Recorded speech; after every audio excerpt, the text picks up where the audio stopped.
Koloyim, Koloyim la Yahabashim Yashabashim, Rachagadas Wata, Koloyim la Yahabashim Yashabashim, Rachagadas Wata, Koloyim la Yahabashim Yashabashim, Rachagadas Wata, Yahabashim Yashabashim, Rachagadas Wata. This is the book of Isaiah, chapter 46, point is verse 10, declaring the end. Start at verse 9. Remember the former things of old, for I am Yahweh and there is none else. I am God and there is none like me. Verse 10, declaring the end from the beginning and from ancient times the things that are not yet done, saying, my counsel shall stand and I will do all my pleasure. It's the book of Isaiah chapter 42 and verse 1. Behold, the former things have come to pass and new things I declare. Before they spring forth, I tell you of them. This is the book of Sirach or Ecclesiasticus. This is the book of Sirach or Ecclesiasticus, chapter 39 and verse 1. But he that giveth his mind to the law of the Most High and is occupied in the meditation thereof will seek out the wisdom of all the ancient and be occupied in prophecies. Because the book of Revelation and Great Millstones Ministry stands on prophecy, and that's why Esau, Edom, this devil cannot control or manipulate this movement, because it's the movement of the Heavenly Father. This is the book of Revelation, chapter 19.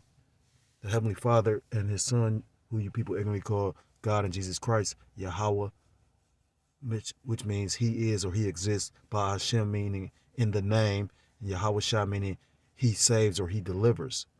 This is Revelation chapter 19 and verse 10. And I fell at his feet to worship him. And he said unto me, see thou do it not. I am thy fellow servant and of thy brethren that have the testimony of Yahweh Shah Mashiach. Worship Yahweh worship God, for the testimony of Yahweh Shah Hamashiach is the spirit of prophecy. I want to start off by giving all praises, all honor, and all glory to call Loyim La Yahweh, Ba'ashem Yahweh Shai, Ba'ashem Rachakodas Rakatham. Double honors to my apostles, the elders of Great Millstone, who teach and do rule well. Peace and salutations to the Akim across the four corners of the earth, pushing this truth with faith and with sincerity, as well as risking their lives and their freedom to do so, now more so than ever. Shalom to the Akwath, as well as the Akim out there listening and learning. Lord, willingly this is edifying.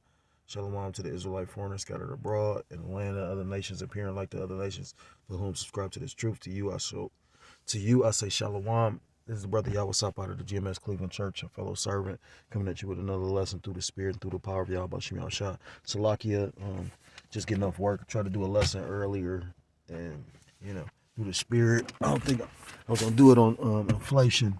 Well, not Salakia, the coming recession, because it's about to be a lot of layoffs, but found an even better article. And this is more through the Spirit, because this is prophecy. Scriptures talk about the land or the waters being dried up. Scriptures talk about famine. These things are going to come to pass, and if the water's drying up, you can't irrigate or water the crops, and so that's going to cause a famine. On top of the fact of all this food being destroyed, euthanized, issues with the supply chains, all these food processing plants burning now.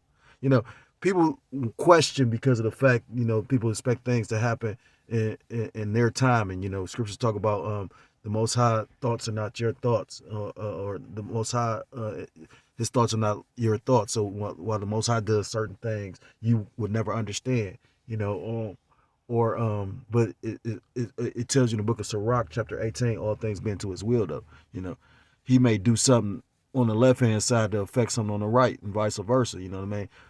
It tells you that a day to the Most High is like 1,000 years. So although we don't possess the patience of Yahweh Bashem Yahushua, He's long suffering, and we try to emulate that. So sometimes, I know me myself, I've had to battle with that. I'm expecting things to move quickly or more quickly, but at the same time, you got to be grateful for the Lord allowing you to build yourself up.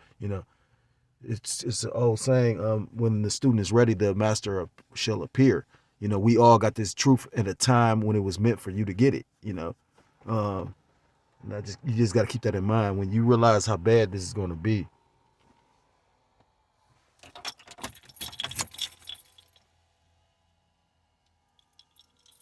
it really is a blessing that the Lord is giving us this grace period.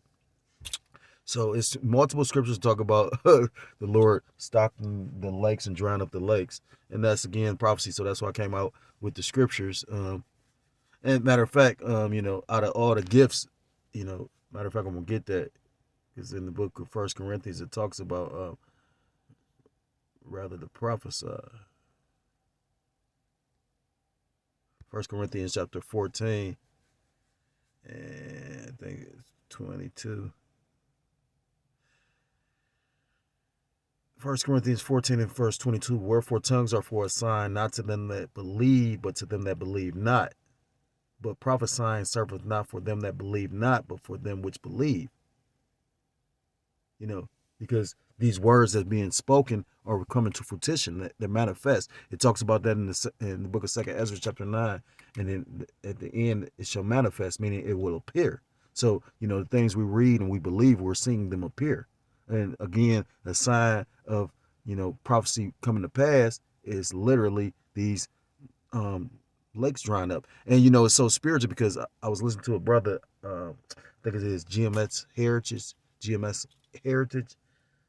Salakia, I might be, like I said, it's been a long day, but long story short, he was going into the different lakes that was drying up. About what's going on in LA or California, the lakes over there, because of their water rationing.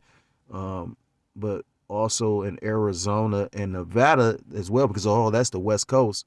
Now, it's not happening exactly like that on the East Coast, although New York and New Jersey and all that area over there and Baltimore are all about port and by the water. But, you're having another calamities over there. You got rapid crime, you got issues over there, high inflation, which is high inflation on the West Coast as well. But, the Lord, make me think of Psalms 119 and 126. The Lord, it's time for the Lord to work because they have made void thy laws.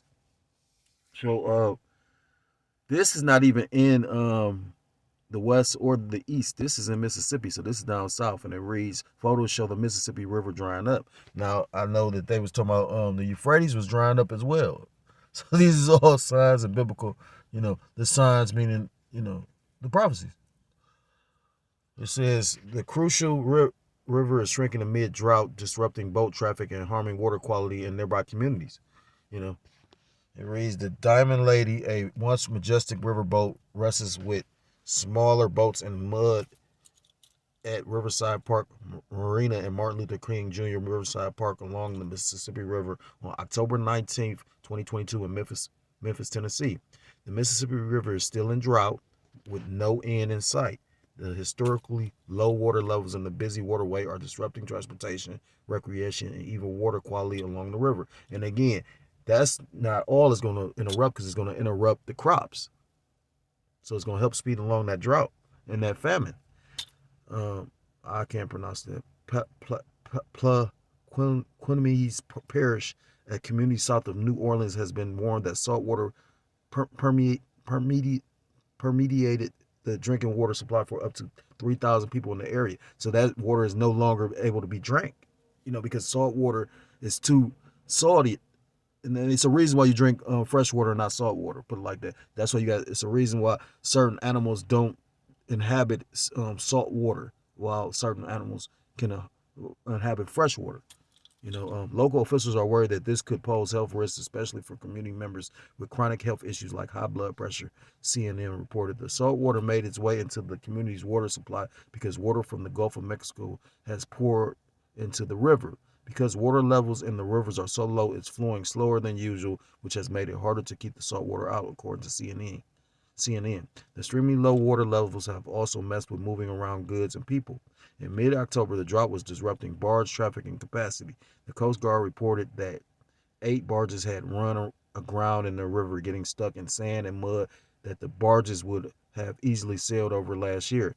The U.S. Army Corps of Engineers had to dredge several spots along the river to avoid more shipping disruption. So that's an issue with the supply chain, because not only do things move by freight and truck and locomotive, but they move by these ships too. U.S. Army Corps of Engineers has dredged several spots along the river to avoid more shipping disruptions. Barges had to carry about 20% less cargo to avoid running aground, which is bad news for the country's already disrupted supply chains. This has slowed down the shipping of fertilizer and grain to farmers across several states before the incoming winter freeze. And like I said, the winter season, some things are grown, and then like during, I guess, like maybe spring, you have that stuff being pulled, or stuff being pulled to go to market for, spring and summer. So, you know, this is going to be beautiful. The drought has also changed recreation along the Mississippi River. In Missouri, locals are able to walk along what is now a semi-exposed riverbed to Tower Rock, a rock formation in the river. Before the drought, this area was only accessible by boat. Now they can walk there. The Atlantic reported some marinas in Tennessee have water levels so low that boats are now sitting in a few inches of muddy water. The once sunken Diamond Lady is now completely visible in a Riverside Park Marina in Memphis. The U.S. is being battered by an ongoing mega drought. In March, the National Oceanic and Atmospheric Administration predicted widespread drought through the spring and summer. By early August, more than half of the country was experiencing some form of drought conditions. A combination of climate change and human activity. That climate change, there you go again. Another mechanism they're going to try to use to push their agenda is contributing to more and more intense droughts worldwide. Because the climate change is going to come with for their need to want to categorize and catalog and track and monitor everything from what is it, food, from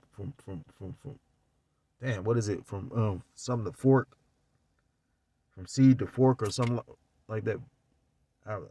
I know I'm misquoting it, but basically it's a whole agenda for them to basically try to track the food from seed to fork. I can't remember. And it looks like the country is in for another year of dryness. Last month, NOAA announced that La Nina is sticking around for a third consecutive year, and that's when you got the weather, abnormally warm or cold. And when you got that, usually it's like severe weather. So like right now it's November. Normally the temperature would be changing a lot colder, but now, I mean, like it's been like 70-degree days, and people are not realizing when that winter hit, it's probably gonna be extremely cold. States in the Gulf and Southwest are expected to see below normal rates of precipitation, so there might be little respite for the Mississippi River and connecting waterways. So that was the article, and then, like I said, just bringing out the fact that you know, because this place is dwelleth in sin. You know what I mean? The earth is given into the hands of the wicked. If you go into the book of Leviticus, it talks about how if you know we kept the law, statutes, and commandments, the Lord will be with us. I'll just get it. It says, Leviticus chapter 26 and verse 1, ye shall make you no idols nor graven image, neither rear you up a standing image, neither shall ye set up any image of stone in your land to bow down unto it, for I am the Lord Yahweh, your power. Ye shall keep my Sabbaths and reverence my sanctuary. I am the Lord Yahweh. If ye walk in my statutes and keep my commandments and do them, verse 4, the point, then I will give you rain in due season, and the land shall yield her increase, and the trees of the field shall yield their fruit. But like I said, right now we're going into droughts. Right now, you got a lot of food processing plants being destroyed. Of course, but because of Esau Edom, because he's trying to push his agenda. But what Esau Edom doesn't realize is that he's actually a tool of the Lord. When you read the book of Romans chapter 13, it goes into he's the sword of the Lord used to punish Jake.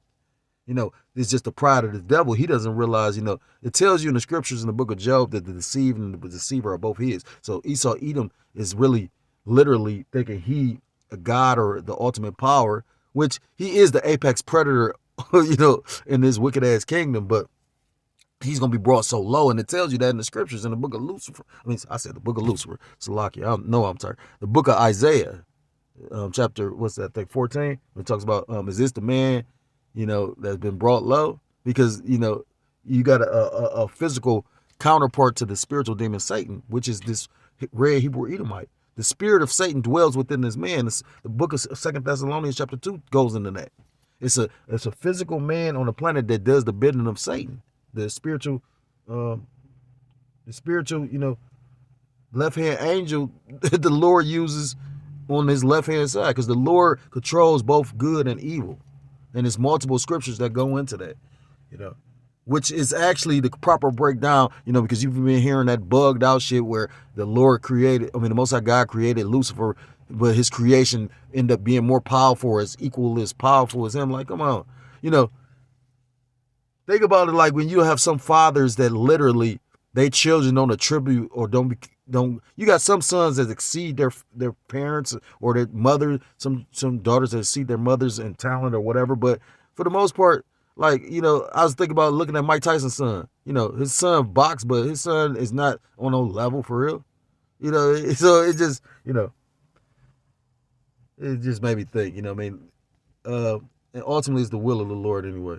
So Salakia for all the digression, but so with that being said, because this place is not run in righteousness but run in wickedness, it tells you in the book of Sirach or Ecclesiasticus chapter 10 about as the people are as the judge of the city is Salakia, so are the people. So if the rulers of of this place are wicked and they're not following the law, statutes, commandments, and the people aren't, why would the Lord give us good things?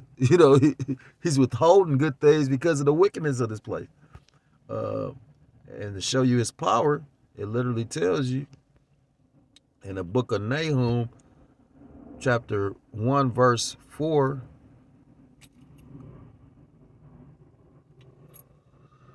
It reads,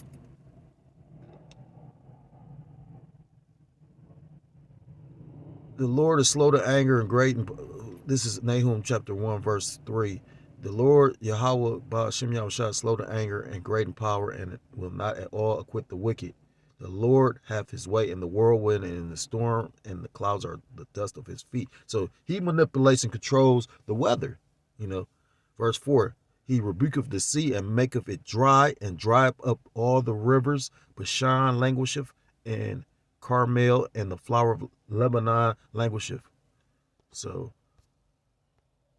it tells you in the book of Jeremiah chapter 50 and verse 38, a drought is upon her waters, and they shall be dried up, for it is the land of graven images, and they are mad upon their idols. What place idolizes everything and recognizes everything except for the Heavenly Father, Yahweh B'Shem Yahushua? America. You got these heathens that, and what's really going to get this place punished is because the scriptures talk about who art thou to declare thy commandment. Thy statutes, Laki. Who is thou to take thy covenant and declare thy statutes? Roughly paraphrased. These people basically put up they came bearing deceitfully, making it seem like they, this was a God-fearing nation, when in actuality this is not. When you go into how this country was founded, it was founded by masonry. We was talking about that at camp today, and one of the brothers that's on the other side, he was talking about how he was in a masonry and he was a former mason and all that, but he didn't really know anything. And I'm like, wow, you don't even know your own literature. I could tell personal testimony. I remember a guy I grew up with, we call this nigga Hell Real. That's how wicked this nigga is. Long story short, this dude, a guy we grew up around, his grandfather died, so he was on drugs real bad. He would let this guy give him drugs to go up in his house and take what he want.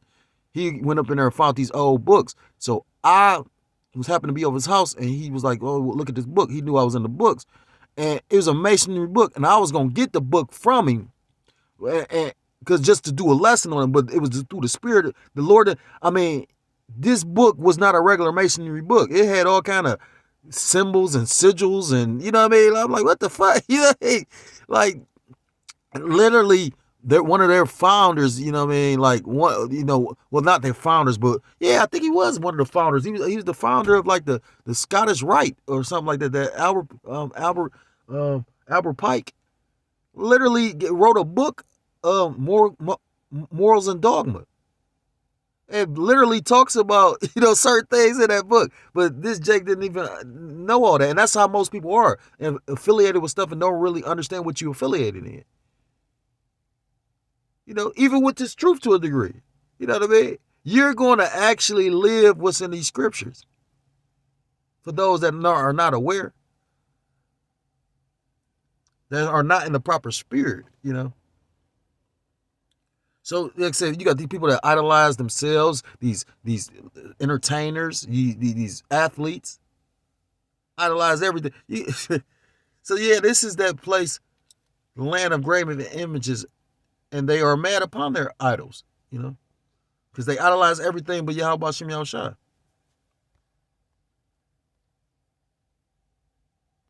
This is the book of Isaiah chapter 19, the point is verse 5. And the water shall fail from the sea, and the rivers shall be wasted and dried up. And they shall turn the rivers far away, and the brooks of defense shall be emptied and dried up. The reeds and flags shall wither. Verse 7, the paper reeds by the brooks, by the mouth of the brooks, and everything sown by the brooks shall wither, be driven away, and be no more. The fishers also shall mourn, and all they that cast angle into the brooks shall lament, and they that spread nets upon the water shall languish. Does that not sound like what's going on in Tennessee, in Mississippi, in that region? Like I said, the lakes is drying up. And then, like I said, when you go into, what is that, Slovakia? Second Ezra chapter 15.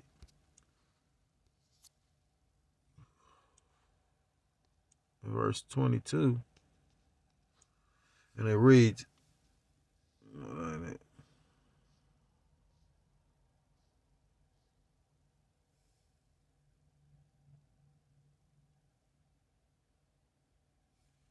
bear with me for a second. Second Ezra chapter 16 and verse 22. For many of them that dwell upon the earth shall perish of famine, and the other that escape the hunger shall the sword destroy. Because you're going to have people that's going to be basically going house to house in search of food. Because like I said, although this is, it's not affecting every state right now, eventually this is going to affect everything. This was affected. I did a video, I think, on Somalia, and it was talking about like maybe a couple months back that basically the world is sitting by while they're basically starving to death. You got countries already being affected by this, but it's going to be on a grand worldwide scale, But it's a couple scriptures. It tells you, we gonna eat. The servants of the Lord. Matter of fact, that's what I'm gonna get. So at the end of the day, you got to understand this judgment is not for the righteous, but for the wicked.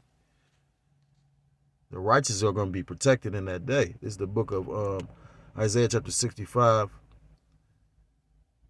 and verse 13. Therefore thus saith the Lord Yahweh, by Hashem Yahushua, behold, my servants shall eat, but ye shall be hungry.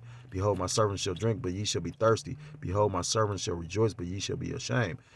Because they going to, you got people that doubted, people that didn't believe, and you got a huge lack of faith. During this whole PD, this whole pandemic, you've had a lot of people basically lose heart and hope and faith in a lot of stuff. That's why brothers and elders was bringing out and the brothers was bringing out certain videos and articles talking about how you had a huge following of Jake women that left the pork chop eating pastors' churches and basically went into witchcraft and sorcery or just became atheists. You know what I mean? Because at that time, literally, you couldn't even go into a church. You had to go online via via the internet. But you know what I mean? At that same time, to show you how cold the Lord was, that whole time during that demic, you had the true men of the Lord out there on the highways and hedges, week in and week out. And you're going to need faith in these last days. Matter of fact, I'm going to end it on that. It's the book of Habakkuk chapter 2 and verse 4. And it reads, Behold, the soul which is lifted up is not upright in him, but the just. Who is the just? So-called Black, Hispanic, Native American, Seminole Indian, West Indian, or Haitian, who has came back to his true power, Yahweh Shem Yahushua, and who's in his right mind, knowing the name of the Lord, keeping to the best of his ability the law, statutes, commandments, and walking and trying to live a righteous life. Although our righteousness is at filthy rags, at the end of the day, you show your faith by your works. And one of your duties is to come out on these highways and hedges and proclaim the truth to your people and to basically tell these heathen nations their judgment. To proclaim these prophecies. And one of these prophecies is a famine. So if you're a so-called Black, Hispanic, Native American, Seminole Indian, West Indian, or Haitian, I implore you to come back to the law, statutes, commandments of your power, Yahweh Shem Yahushua. We coming, it's coming, what's the word? It's almost to the wire, you know what I mean? It's countdown coming, you know what I mean? The brethren can see it, you know what I mean? But, 2/3 can't. So I suggest you come back to the law, statutes, and powers. I suggest you come back to the law, statutes, commandments of your power, Yahweh Shem Yahushua, if you want to be protected and saved during, the times to come. If not, you will be destroyed. And with that, I want to give all praises, all honor, and all glory to call Allah Yamla Yahweh, Shem Yahushua, Shem Rachakadosh. Double honors to my apostles, the elders, the great millstone who teach and do rule well. Peace and salutations to the Akim across the four corners of the earth, pushing this truth with faith and with sincerity, as well as risking their lives and the freedom to do so, now more so than ever. Shalom to the Akwat, as well as the Akim out there listening and learning. Lord willing, this is edifying. Shalom to the Israelite foreigners scattered abroad in the land of other nations, appearing like the other nations, but subscribing to this truth. To you, I say shalom. Till next time I'm able to come with another lesson, I want to say shalom, shalom, and wathlapabal, shalom.